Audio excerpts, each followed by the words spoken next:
High up on a mesa, rising up above a vast and burning wasteland, stood a large city.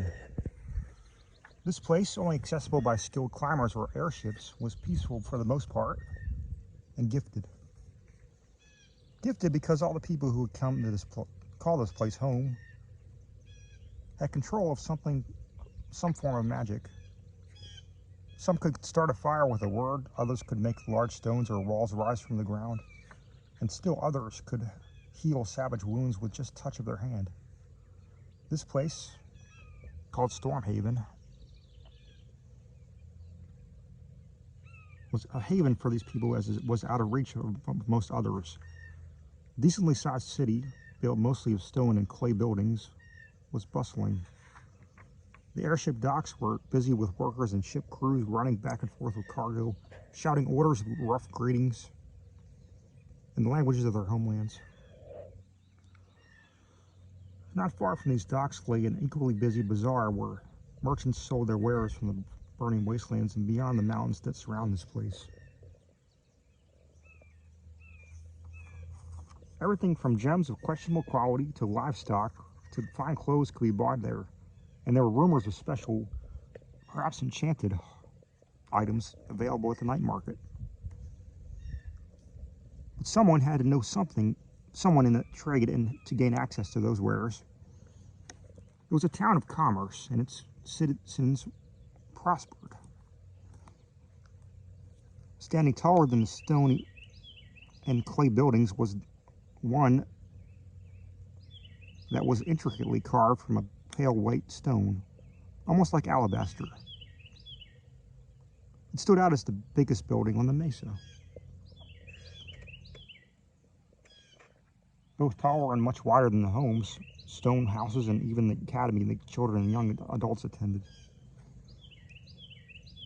The front of this building was guarded by gargoyles, and one on each side was of a wide porch covered by an awning, which was supported by 4 white marble pillars, carved with neat, straight lines. Inside, past the heavy, darkly painted wooden double doors, the walls of this 4-story structure were lined with any book or tome one could imagine. Some were filled with ancient, maybe even outdated information. Others had been more recently published. Aside from this vast collection of material were several wooden desks with chairs, as well as comfortable if not overstuffed armchairs. This place was a library and seemed to be abandoned except for one person. This person, attempting to keep this collection at least somewhat organized, was a young woman who appeared in her teens. She wore a black knee-length skirt and white shirt, short-sleeved button-up shirt over her slender form. Her flat black shoes clicked against the marble floor as she looked for the proper places for her arm of books. Her long black hair hung loose, just past her shoulders as her dark brown eyes scanned the shelves.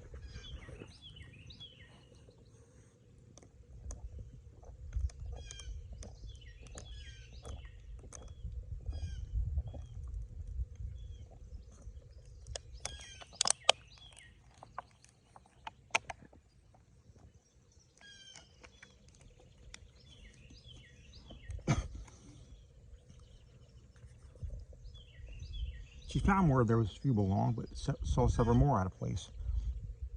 She sighed as she gathered them. Charles. She stacked them in her arms and went to look for their places.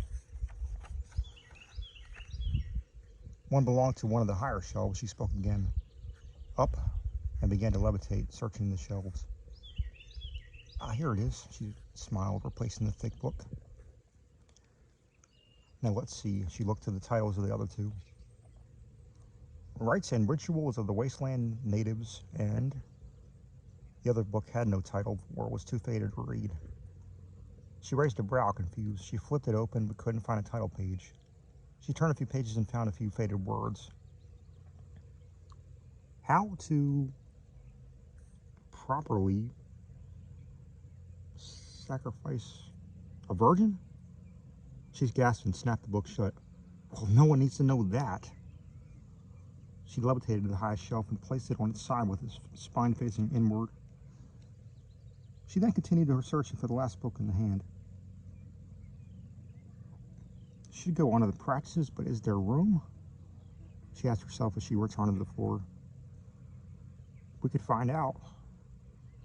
An older man spoke from behind her, making her jump. He chuckled. There you are, Amy. And where are your glasses? On a table in the main lobby. I'm sure no one will bother them. She smiled, turning to him. He was admittedly blurry to her, but she could always read easier without her glasses. How are you, Charles? As well as an immortal man could be. He smiled in return. It was true, he was no mere man. He had been cursed long ago by a spiteful goddess with eternal life, all to keep him from dying and meeting his wife, his son again. But that was a dark thought for another time. He kept his smile, pushing that aside for now.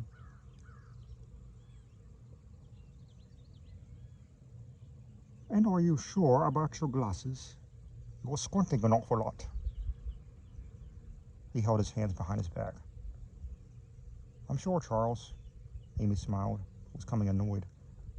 She looked past him. I can read fine without them, just fine without them.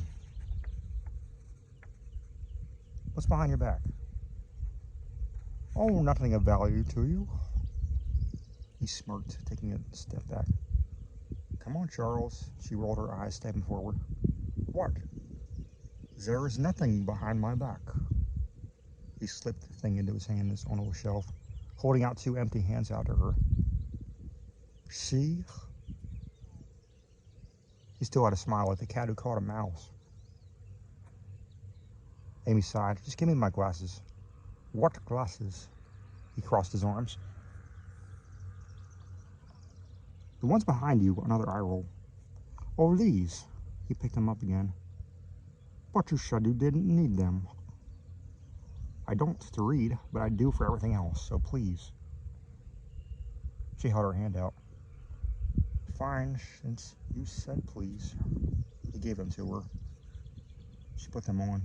Thank you. She brushed a few strands of hair away from her face. She was admittedly very pale, especially for somewhat this sun-soaked place.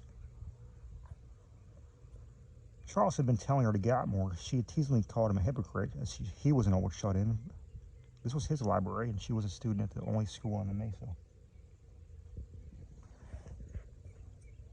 She had been asked to help clean up this place. You're welcome. He still wore a kind of smile as her vision cleared. She could now see his short white hair and stubby facial hair.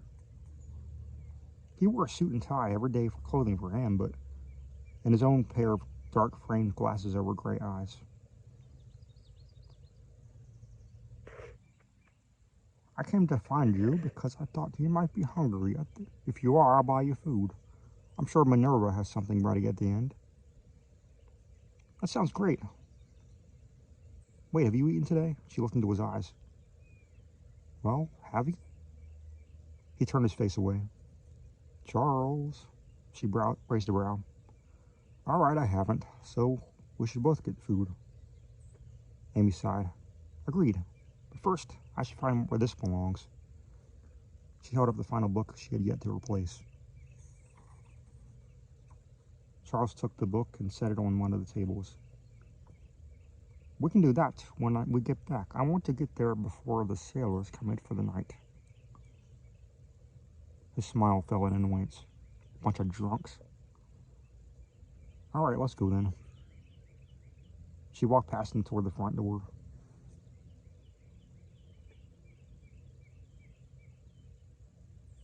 He left the library and went down the stone steps and onto the dirt road.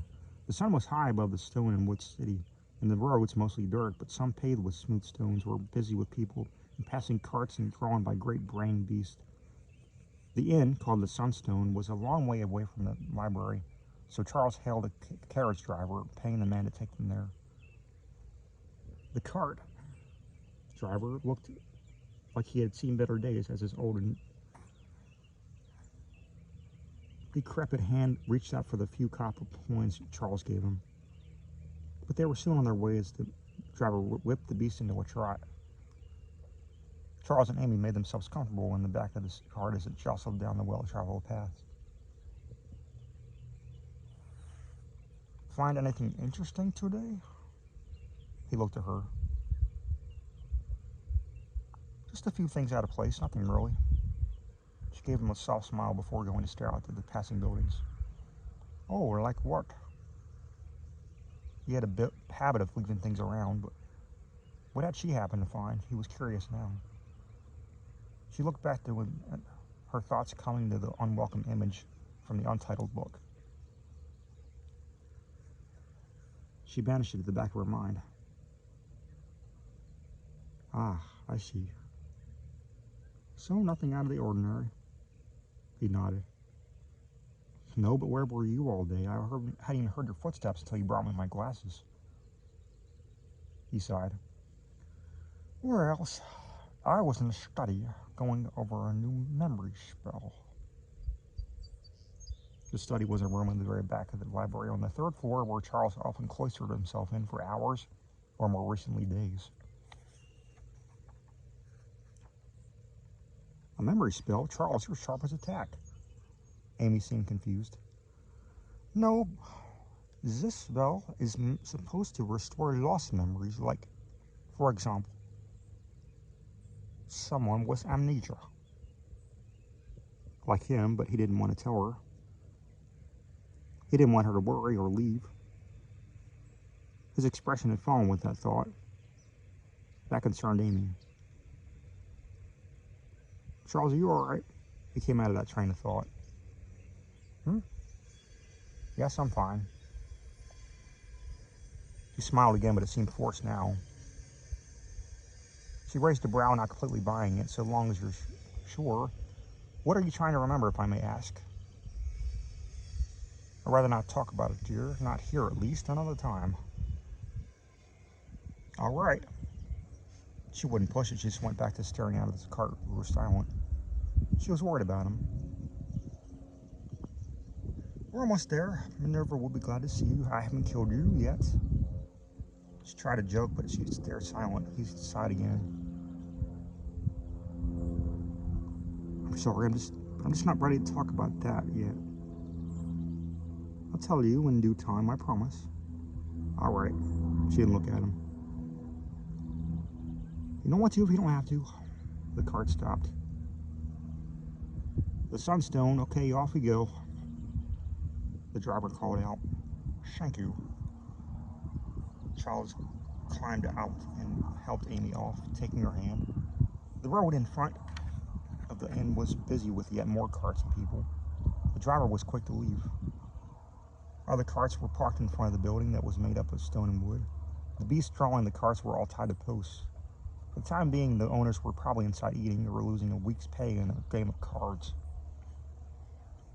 Charles walked to the inn with Amy and shutting the thick wooden door behind them. It was much cooler inside than it was out. Lucinda's in here using her ice magic to keep this place likable. He smirked, looking to the back corner of the room where, indeed, there was an elderly woman in a shawl, waving her hand back and forth. Amy smiled when she saw her, but it was best not to bother her. Amy knew firsthand about her ice temper and her ice-pick tongue. She just went to the bar where an attractive woman stood. The woman was tall, with darkly tanned skin and thick, curly onyx black hair that fell over her shoulders. She wore a long red skirt that came over to her ankles, but was split at either side to show her curvaceous legs and hips. Her halter top, which matched her skirt in color, revealed her toned, muscular side of the stomach.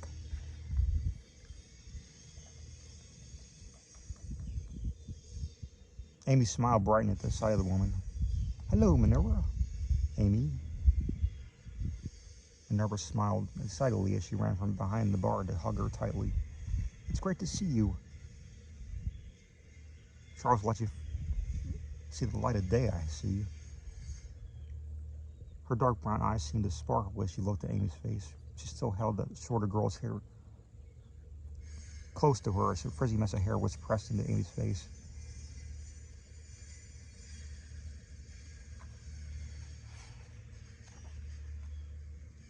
It still smelled like her perfume, so Amy didn't mind. She knows she is free to come and go as she pleases.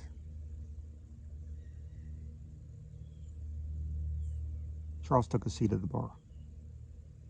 It's good to see you too, Minerva, but you're squishing me. And as good as her hair smelled, she needed to be able to breathe and to enjoy it. Oh, sorry. She let go of Amy. I don't know my own strength.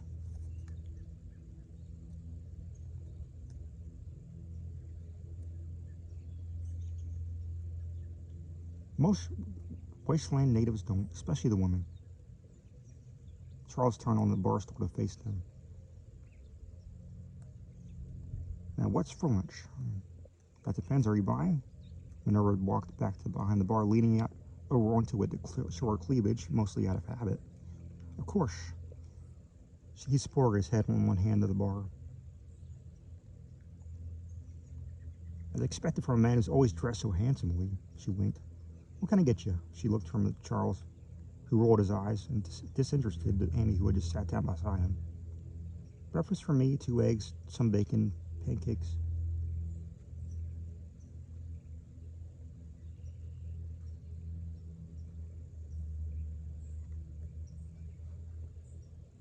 Breakfast for me, 2 eggs, some bacon, pancakes, and coffee with plenty of sugar. Charles ordered. A man your age should be watching what he eats. Minerva bent down to get a notepad and pencil from behind the bar, scribbling Charles' order. A man my age is usually dead. He looked up at her. True. Most everyone in Stormhaven knew Charles was near ancient. She turned to Amy. And you? Just turkey sandwich and some sweet tea. She wasn't very hungry, but she hadn't eaten all day. Minerva added that to the order. Okay, I'll get your drinks, but the food might take a while. I don't think there's any pancake batter left. I'll make some if there isn't. She went to the kitchen. Amy turned in her seat to look around the inn. Women were dressed similarly to Minerva, were serving trays of strong drinks to tables of men who were laughing or arguing over a card game. The scene would only become more chaotic when the unruly men who worked on the airships came in.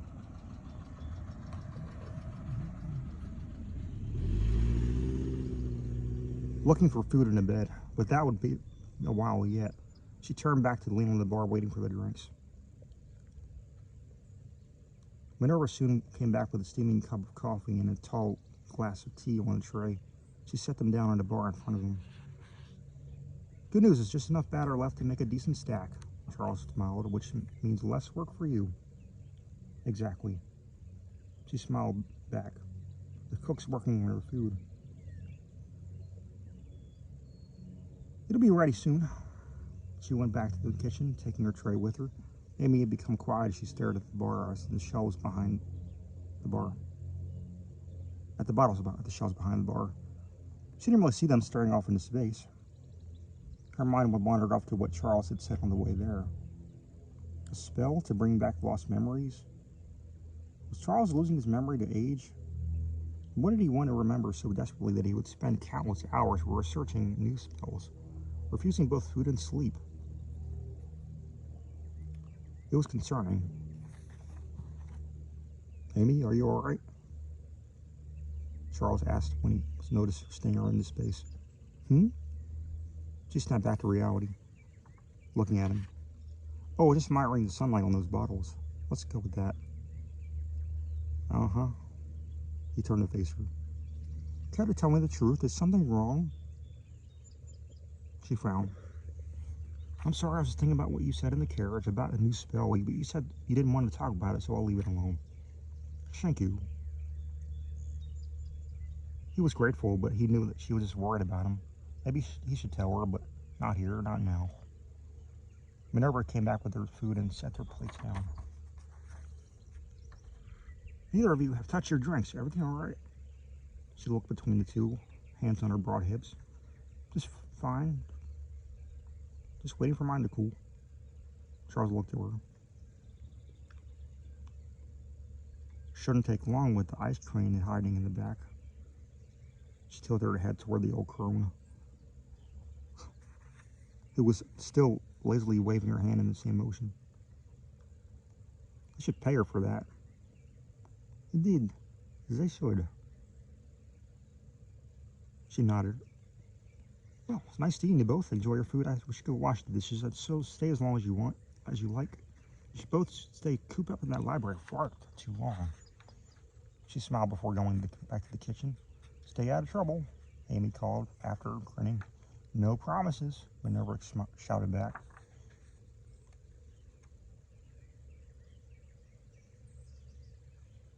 Charles chuckled, listening to the two start eating. She certainly is fiery for a water wielder. She always has been, even before we first met. Amy had yet to touch her food. Really? He swallowed, turning his head to look at her again. Really? She gave a slight nod. She and I went to school together. She was great and so smart. But one day she stopped coming to class and she would never tell me why. Well, I'm sure she had her reasons. I know. But I still wish she hadn't. She's very bright.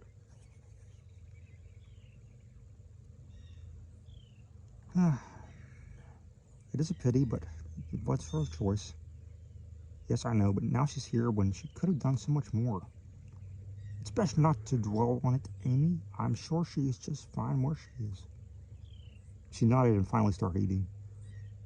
They ate in silence for a while until a man approached them with a mug of strong-smelling alcohol and sat next to Amy. Hey, pretty girl. He put a hand on her leg as his speech slurred. How's about you and me get a room together tonight? He started rubbing her thigh, going up her skirt. I'll pay for it. She smacked his hand away, swallowing a bite of her sandwich. Don't touch me. She stared in front of him, not giving him the attention he wanted. Go home, you're drunk. He took his hand away and smirked. If I can't touch you, how's about you touch me? How vulgar. The lady said no. Now be gone. Charles finally interjected, annoyed with the strong fool.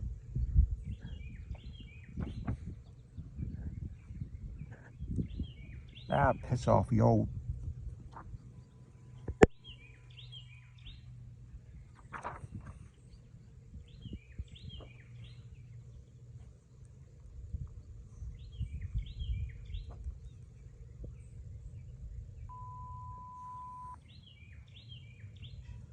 You're just jealous because she ain't...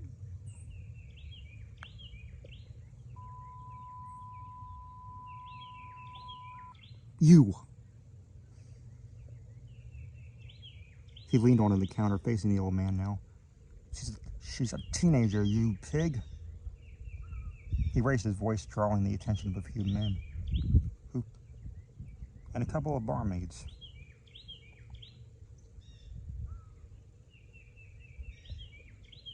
Amy stood up. Let's just go, Charles. Yeah, go on, Charles.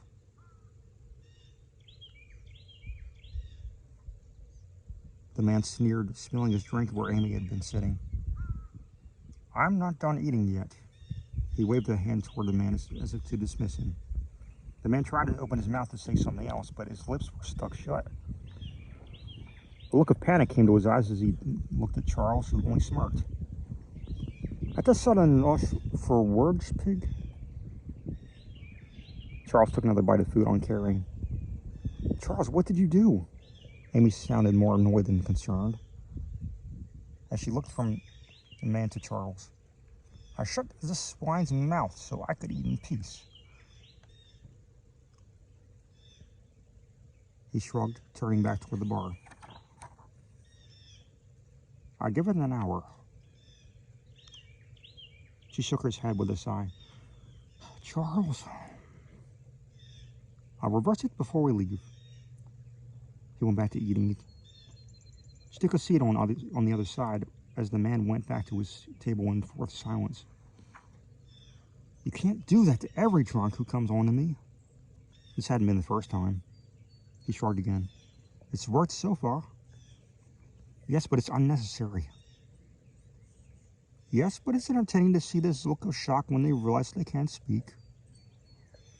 He looked at her only to see her raise her brow, supporting her head on one side of them, with one hand on the bar.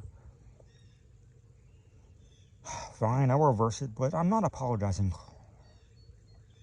He pointed toward the man, and his mouth flew open. There, the pig can talk again, unfortunately. He finished eating, swallowing the last bite of his pancakes before he asked, ready to go back, or you will be going back to your dorm? Actually, I'm trying to avoid my roommate as much as possible. She and I don't exactly see eye to eye. Oh, what happened? He asked, standing up and reaching for a pouch of coins on his hip. He looked at a few gold coins on the counter. Keep the change, Minerva, he called back to the kitchen. She throws parties when I'm trying to sleep, and when I'm going to go to class the next morning. And then she gets upset with me when I don't take notes for her or do her homework. He frowned, concerned. It sounds like you need to talk to the headmistress. She'll get it taken care of. But I don't want to bother her over something so trivial. I hardly think someone keeping you up at night and demanding you do what was assigned to them is trivial. And I believe she would agree with me. She sighed. I taught her in the morning. Good, he nodded. So I suppose you're returning with me? You're always welcome. She smiled. Yes, I'll come back. All right, then we better best leave before he was cut off by several loud voices as quite a few burly men in sailor uniforms barged into the inn. Before that happens, he groaned. Come on, let's just go. We're just here to relax after work. She started to walk past him to the door. I suppose you're right. Let's go back to the libraries then. He walked past the small crowd and out the door with her. The heat of the day was a lot more noticeable after being inside where it was much cooler. Having been inside.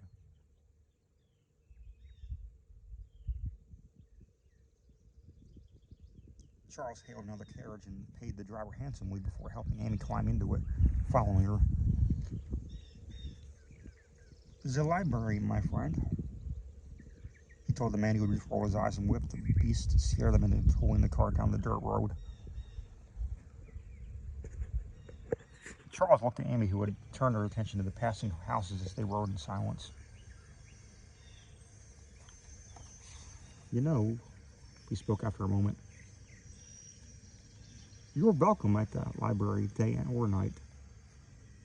She turned to him with a slight smile. I know, thank you. And there is plenty of room for you. I could clear some space to give you your own room. She shook her head. You don't have to. I have my own room. She didn't know where that space could be. She had seen every floor of that building, hadn't she? She knew that building had 4 stories, but had only ever seen 3. So, maybe up there somewhere? Yes, with a very rude roommate. And I know I don't have to, but I want to. You already spend so much time there, and besides, you have to leave that dorm when you graduate next year. Have you thought of that? I have, she nodded. I'll look for a house near the library, so I can walk it every day. Final argument. Would it not be easier just to move into the library? You would have all the books you could ever hope for, and I know how much you like to read. She sighed. Why are you so adamant about this? I'll think about it, stubborn old man. Take your time, dear. We arrived. The carriage came to a halt. The driver opened his door, and Charles stepped out and offered his hand as he did before.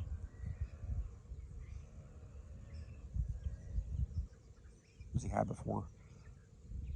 She took it and stepped out on the dirt road. So you'll think about it. He let her hand slip from his. Would you like to see the upstairs then?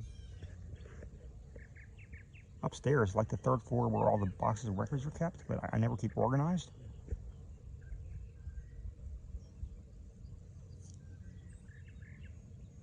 He shook his head. No, a bit higher. I'll show you. He walked up the stone steps with her. He made her curious now. She followed him past the many desks, chairs, and walls of books she had seen countless times before. They climbed up the spiral staircase that stood in the center of the larger building as it twisted up the higher stories, where she had said the scattered records and older, more frail books were kept. The archives, what about them? Give me a moment, girl. He walked to the back of the large room that took up the entire floor, stopping at a bookshelf at the center of the wall. This shelf had much less dust on it compared to those around it. Watch now, Amy. He looked at her and then back to the bookcase. Let me in, he commanded. After a moment of silence in which Amy asked herself if her friend had lost the rest of his mind, the bookcase rose up to the dome ceiling to reveal a doorway and a gray stone staircase. Shall we? He looked back to her, smiling. She was awestruck.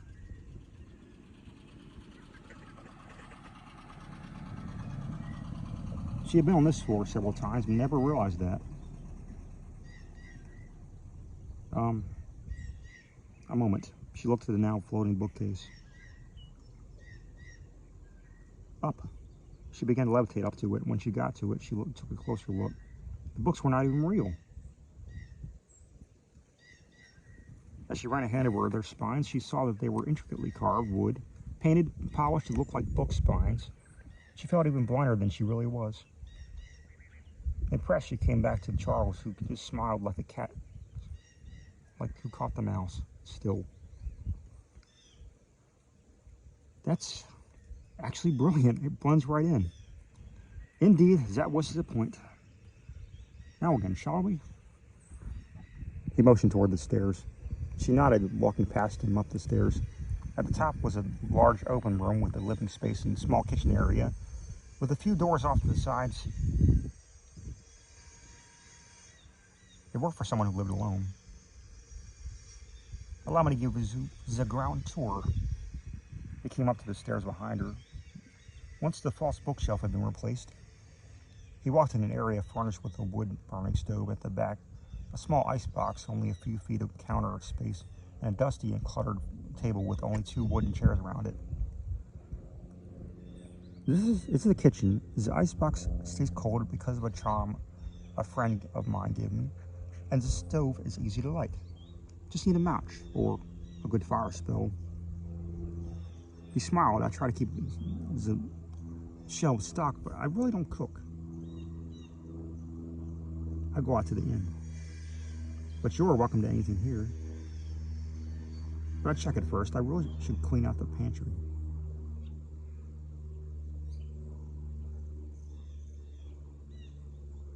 She followed him back into the small kitchen area and looked around as he pointed at this and that. Okay, thanks. I'll be happy to help you clear it out. Thanks, Amy. He went further into the apartment to a more open area with 2 gray armchairs and a couch that matched in color. In the middle of the room was a long oval coffee table, spread with a few books. A fireplace with a dark stone mantel sat empty behind the chairs. A small space if you want to have someone over. It's nice. Amy still smiled. But she didn't have many friends besides Minerva, and the Wasteland native was usually busy at the inn. She then noticed 3 chairs on the opposite side. The door they first come into, Charles went into the first door on the left. This is the bathroom, self-explanatory. It was a small room with a toilet, sink, and a mirror above the sink. And a bathtub with a silver shower head. Amy's dorm had that, but the shower was often cold and therefore short. He walked past the middle door, going to the one on the right as Amy followed him. This is my room. He opened the door to reveal a room furnished with things he made of dark wood, including a dresser, nightstand, king-size bed, and a full-length mirror. The bed wasn't made, and the blankets and pillows had been thrown around, and the floor and bed had been strewn with papers.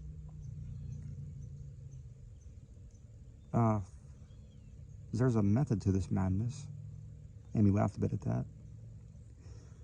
And this is the man who lectured me about organization. At least she was getting comfortable now. Only because I've seen your school bag explode from too much stuff in it. That's fair, she shrugged. And the last room? Is the last room I use for storage. So, it's even messier than my room.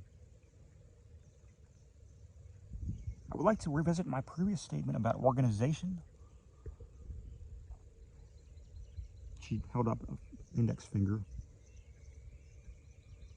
It's just things for the library, I suppose. New arrivals, other things I suppose I've procrastinated too long enough on.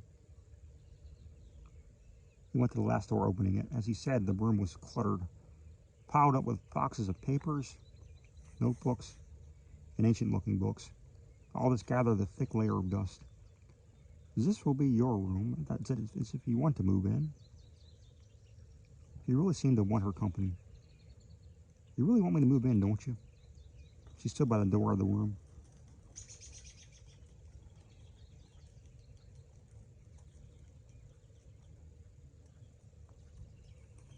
It would be much better than his current situation.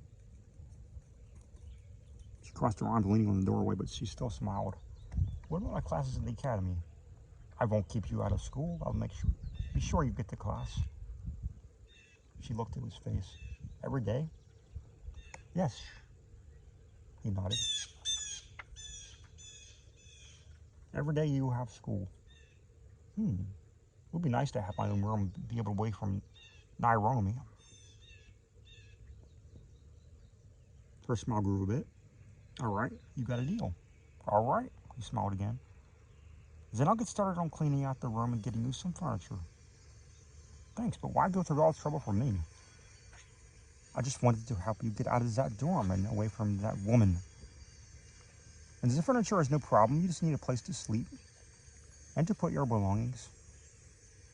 All right, so I'll move in when the room is finished. She finally agreed. Great. He smiled softly. And I'll even help you clean up a bit. She walked towards some boxes and pointed to a few of them. All of you? The boxes and papers lift off the floor, shaking off a thick layer of dust. Come with me now. As she commanded, the books and papers followed her out of the room and toward the doorway of the stairs. You're getting better at that. He looked a little proud of her, following her to the door. Thanks. She looked back to him. I'll just take these downstairs and start sorting through them. All right, thank you. You're welcome.